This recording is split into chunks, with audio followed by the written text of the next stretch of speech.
Yes. I might have missed it, but how did your business go from 120 million to zero? And over what period of time? 2 months, 4 months, 3 months. Stock market crashed in 1987.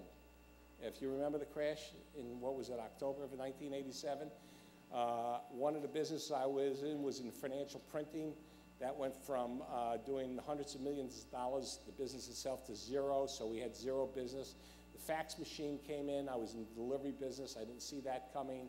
There was a whole myriad of reasons, and poor management on my part. I used the credit of one company when one company got in trouble, I used that credit to try to support it. I didn't listen to people who said, you know, the only thing you're going to end up is in Chapter 11. There's a million things that I didn't do that I could have done to possibly have saved that company. But, you know, whatever can go wrong does go wrong. And if you don't think that way, you know, you have to have emergency and backup plans. Even in times like today, it can go wrong. And that's what happened. And a lot of the things, an example was that today, from that, when people come to me to start a business, they figure out how much money they need. And so what I say to them is you put 25% in reserve. And when I start new businesses, and I've started some that have also failed in the recent past, I started a gift business. I invested $1 million in it, and that was my put aside was $250,000. When I reached $1,250,000, I closed its doors. I didn't use the credit from one to another.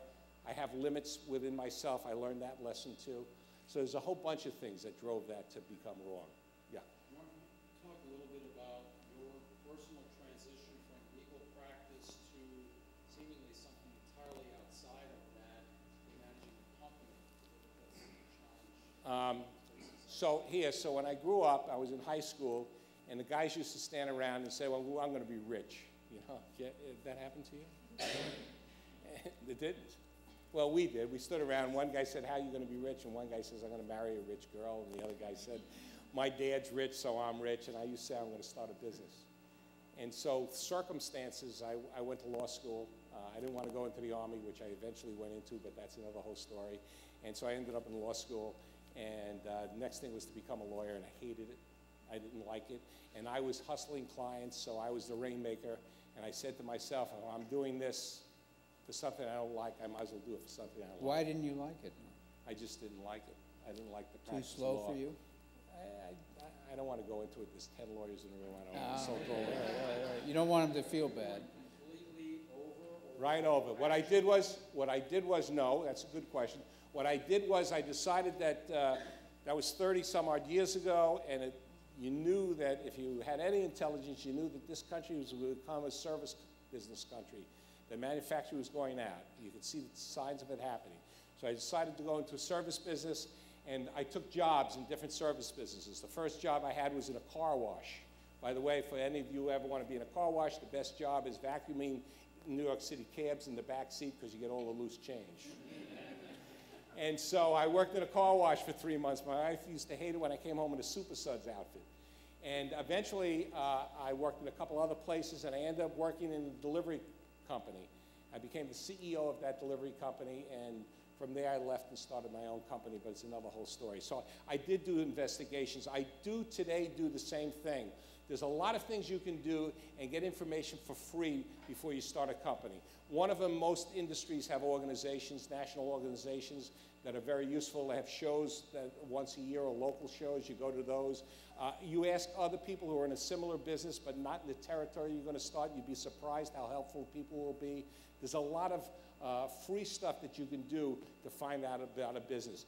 I personally, every time we start a business, I usually make the first sale. An example was we started a shredding business in the year 2000. I went to a shredding show. And there was 2 types of equipment. There was on-site and off-site shredding. Does everybody know what that is? An on-site shredder, a guy brings a big truck to your location and he throws the stuff in. You can watch it being shredded. An off-site shredder, he takes the stuff back to his facility and shreds the stuff. So I went to this great show and everybody's trying to sell me. You become an on-site shredder, you become an off-site shredder. A shredding truck cost about $250,000. A facility cost about $750,000 to build.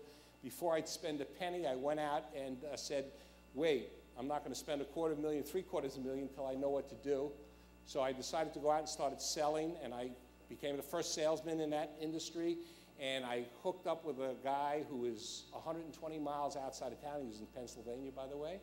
And I said, would you do my shredding for me if I deliver a truckload of stuff to you? And he said, yeah, I will. And so once a month I deliver a truck to him, then once a week, then once a day. And I said, I'm getting tired of paying you. He says, well, I'll do it for nothing. Then it was a trailer load, and I said, I don't want to run the truck anymore. You run the truck. And he said, fine. And then finally, if I get 3 trailers a day, I started getting paid for the paper. So I'm the only shredder in the United States that didn't shred. I told my customers that we partnered up with somebody in Pennsylvania, and now we partner up with somebody in Connecticut. So we do research into the business, and it doesn't cost a whole bunch of money to do that. Questions? Yes? You mentioned that you did not pass along those extra fuel surcharges. Yes. And you mentioned a little bit earlier, as we all know, how critical that gross profit margin is. It would seem intuitive to me that that might have eaten into those costs a little bit, and therefore your margin. So did you do other things to counterbalance that? No, our plan was, it's a really good question. So our plan was that if we can get more profit, even though the gross margins are littler by a little bit, because that was only a little part of our cost, that we could do that.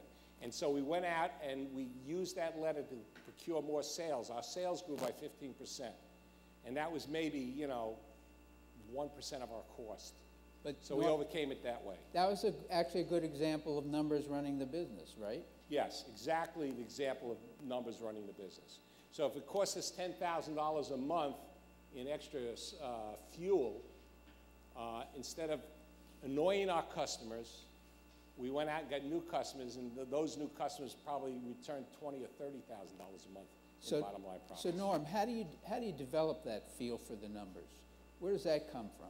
Well, if you do your numbers by hand instead of putting them into the computer, you're going to get a feel of the relationship to the numbers one to another. It's hard to do when your business gets bigger, but it's still possible, and when it's small enough, you can definitely do it. You can understand the relationship between each number if you do it by hand. If you wait for your accountants to do it, it's too late. If you wait for your internal people to do it, it's also too late. You should have at the fingertips what your business is about, what your gross margin is about, what your growth's about. You should know everything about your business, especially during the earliest stages. And it's not hard to do. It's not hard to track. And you'd been in business 20 years when you started the shredding business. Were you tracking the numbers by hand then? Which business? The shredding business. Yeah. Oh, sure. Absolutely. I still I know that we have right now, as of Monday, we have 5,037 bins outstanding. And a week before, we had 5,029 bins outstanding. And last week, we had a record number of empty bins. We emptied 3,568. And so I get the reports. I get them on my phone now. And it's easy enough when I'm around.